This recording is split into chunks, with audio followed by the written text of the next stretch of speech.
అయోధ్యలోని శ్రీరాముల వారి కోసం తిరుమల శ్రీ వెంకన్న లడ్డూలు సిద్ధమయ్యాయి.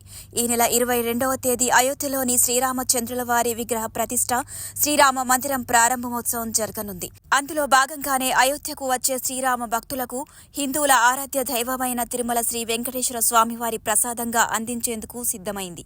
ప్రతి భక్తుడికి 25 గ్రాముల బరువు కల ఒక చిన్న లడ్డూను అందించేలా మొత్తం 1 లక్ష చిన్న లడ్డూలను టీటీడీ సిద్ధం చేసింది.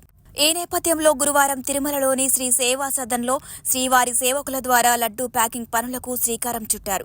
ఒక్కో కవర్లో 2 చిన్న లడ్డూలు చొప్పున ప్యాకింగ్ చేసేలా టీటీడీ అధికారులు చర్యలు చేపట్టారు. ఈ విధంగా మొత్తం 350 బాక్సులను సిద్ధం చేశారు. దీనికోసం 350 మంది శ్రీవారి సేవకులు ఈ లడ్డూ ప్రసాదాల ప్యాకింగ్ సేవలో పాల్గొన్నారు. ఇలా సిద్ధమైన లడ్డూ ప్యాకింగ్లను అయోధ్యకు పంపించేందుకు అధికారులు ఏర్పాటు చేస్తున్నారు.